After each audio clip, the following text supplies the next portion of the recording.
happens in the brain when you feel like yelling or when you feel triggered, okay? This is a conscious discipline brain states model. And there's essentially 3 parts of the brain. And the reason that this is really important to understand is because most of the time as adults, we live in the executive state, which is the green part of the brain here. It's the prefrontal cortex. It allows us to have logical reasoning. It allows us to have executive functioning skills. It allows us to have sequential understanding. It's our higher order thinking part of the brain. And toddlers don't have this.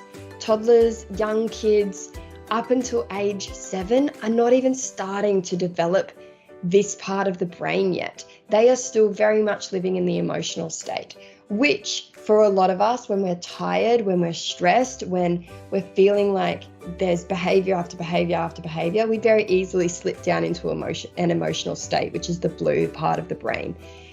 This is where our toddlers and our teenagers, because teenage and toddler brains are so similar because they're going through massive hormonal changes, live. They live in this emotional state.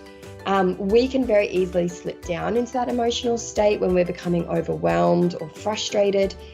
But what's important is that we try not to let our body fall, or our brains rather, fall into the survival state. The survival state is the red part of the brain, and this part of the brain is called the amygdala, and it's connected directly to the brain stem, which gives signals to our entire body. The amygdala is a hugely important part of our brain because it keeps us safe. It's the fear center. It's the part of the brain that tells us when there's trouble, right? And we need that part of the brain for things like keeping us safe if we are out and about and someone's following us, or keeping us safe if we are in a situation with a wild animal and knowing how to react in that moment, because we need to stay safe from that. As a evolutionary factor, we have used the survival state, or the amygdala. We have completely overused it in the past, and it has led us to, even though we're living in much safer society now, to still use that amygdala part of the brain when it's not needed.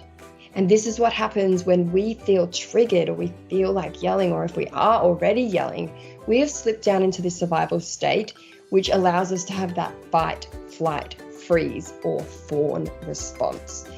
When we are showing our fight response, we are yelling, we are hitting, we are threatening, we are doing all the things that we can to try and control the situation in front of us, because our brain is telling us, alert, alert, alert, this is not safe. Even when in actual fact, 99% of the times that you are angry and frustrated and you are yelling, you and your family, everyone around you, is completely in a safe space. You are not being chased by a tiger, even though your brain is functioning as though it is. And this is what happens when we talk about generational cycles.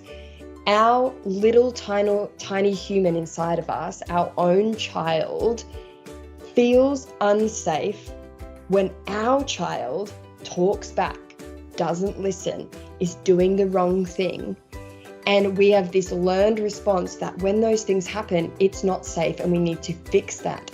Otherwise, something bad is going to happen. That something bad that's going to happen is that maybe your parents used strict punishments or whatever it is. Your inner child is literally saying, I feel unsafe right now because of this situation and I need to fix it. And the only way I know how to fix it is to yell at my child, because that's going to fix the problem immediately.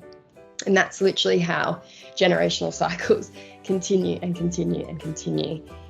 It's really important that we learn to break those cycles so that our children don't come with that same feeling of stress and overwhelm and anxiety around their own parenting when they are adults and if they choose to have their own children. They don't then have that same feeling.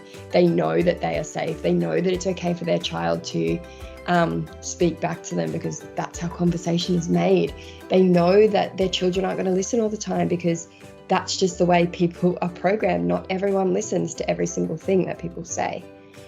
We as adults want to try and maintain that executive state as much as possible, because when we slip into the survival state, that front part of our brain, that part that it allows for executive functioning and logical reasoning and sequential understanding, gets completely shut off. They call the survival state, or the amygdala, the hijacker of the brain, because it hijacks every other part that allows you to function in a normal, healthy way. So we want to try and notice when our brain slips into the emotional state in order to stop it from moving into the survival state. And that all comes from self-regulation, and I'm going to teach you all about that now.